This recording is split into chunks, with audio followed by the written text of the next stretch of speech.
In the early 1990s, one of the most horrible events in the history of the world occurred: the genocide in Rwanda. In that genocide, Hutus battling against Tutsis, 1 million people were killed in less than 9 months. When the genocide began, there were 380,000 Adventists, Seventh-day Adventists, in Rwanda. When it ended, 100,000 were dead. In 6 months, 100,000 Adventists were slain, not because they were Adventists, but because they were part of the minority tribe. In recent years, I've traveled to Rwanda on a number of occasions, speaking in large stadiums. There are trials going on right now in Rwanda trying the killers. As we traveled there, I talked to my host, the union president, Eman Rutelinga, and I said, "Pastor Rutelinga, did anybody that you know die in the genocide?" He said, "Pastor Mark, I was out preaching the day that the radio announcement came, cut down the tall trees. And when the radio announcement came, cut down the tall trees, tens of thousands of militia, largely young people with machetes, ran through the streets, killing every Tutsi they could see. The killing was so great that the bodies stacked up in the streets and dogs came and ate them. The killing was so great that they threw thousands of bodies into the river, and the river was clogged with bodies. Pastor Rutelinga was out preaching as union president.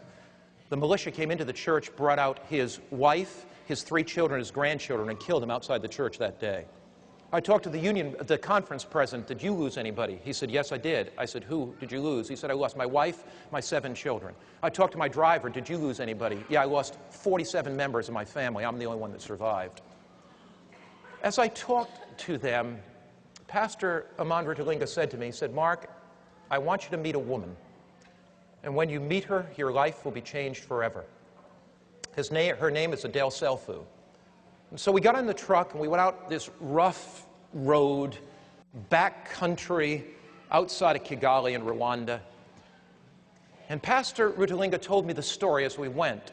This woman had been with her husband when the killers came, and she held his hand as they put a machete and split his head open, and as they hit him in the neck and they murdered him. She was there. And Pastor Eman Rutelinga said, "Mark, I believe she will tell you the story." As I walked into her house, I saw a picture of her pastor, Seventh-day Adventist pastor husband, on the wall. And in respect, I simply walked over and stood and looked at the picture. And I thought about what it would be like if I were holding my wife's hand and somebody ran to me, and the horror that she would go through as they split my head open with a machete. As we sat down, we made small talk for a while, and Mrs. Selfu came in the room.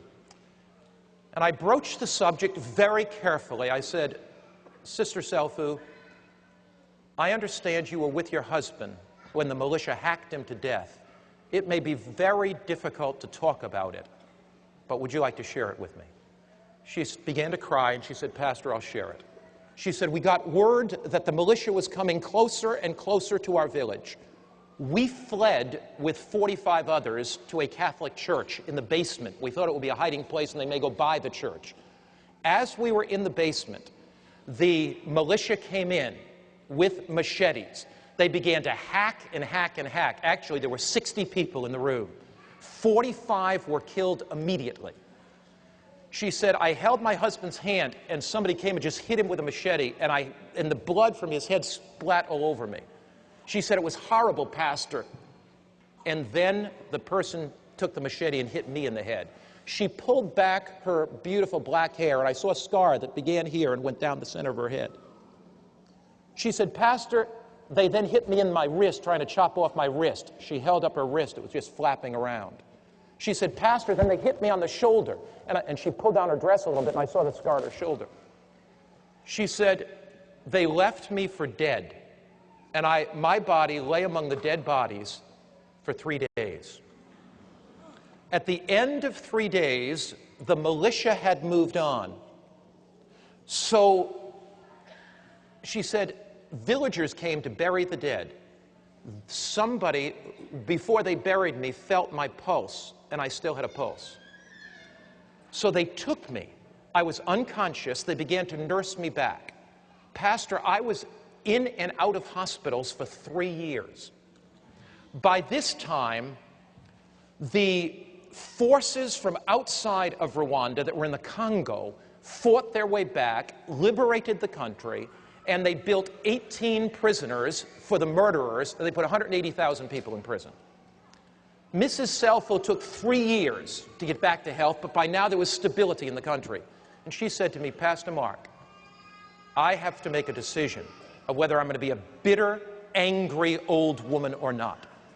And she said, I made a decision that my husband's death would not be in vain. I had the assurance beating in my heart that Jesus Christ was coming again, and that the thing that my husband would want would me to go to minister to the killers. So, Pastor, there's a prison not far from this village, and I became the mother of that prison. I would go in and bring blankets into the prison because of the cold nights. I would go in and bring food to the prison. I began studying the Bible with the prisoners. These were killers. One day, Pastor, I was in the prison. A young man fell at my feet, and he began to kiss my feet, and I looked at his face, and he said, do you remember me? And she said, I wish I could get that face out of my mind. It was the young man in his early 20s that took the machete and chopped my husband's head in half. It was the young man, I never knew he was in that prison. I never thought that I would see him again. It was the young man that took the machete and put the scar in my head and gave me such pain. And he said, would you forgive me? And she said, I picked him up and I hugged him and I said, I will forgive you. Pastor, I studied the Bible with him for 6 months. Pastor, he stood up before the whole prison, and we assembled all the prisoners in the prison yard the day of his baptism, and he confessed his sin. Pastor, we baptized him. Now, Pastor, he got amnesty after a few years and was let out of the prison. But here's the problem. His father and mother were killed in the genocide. He had no place to live. Pastor, I adopted him as my son. Would you like to meet him? My heart was beating. Beads of perspiration stood out of my head. I looked at the pastor's picture, who this man had killed. I thought a killer was going to walk through the door. And Louis walked through the door. A gentle smile on his face, a sparkle in his eyes. And Mrs. Selfo walked over and put her arms around him. And she said, let me introduce you to my adopted son. She said, one day when Jesus comes, all the suffering will be worth it all. One day that Jesus comes, all the heartache will be worth it all. One day that Jesus comes, all the burdens will be worth it all. One day when Jesus comes, the past will be gone.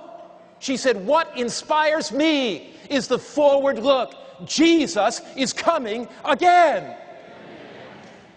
Is there something in your heart right now that needs to be dealt with? Have you been harboring some bitterness? Is there some sin secretly in your life? If God can transform Adele Selfo, if God can take that woman and take any bitterness, any anger out of her heart, God can do miracles in your life. The backward look leads you to the cross and forgiveness.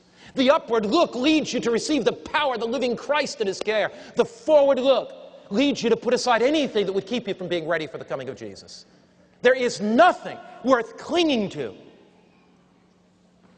As we bow our heads to pray, is there somebody here today that you just want to lift your hand and say, Lord, I need the forgiveness. I need the forgiveness that you only can give. Lord, I need that forgiveness. I need that freedom from guilt. Lord, I have kind of let my religious experience slip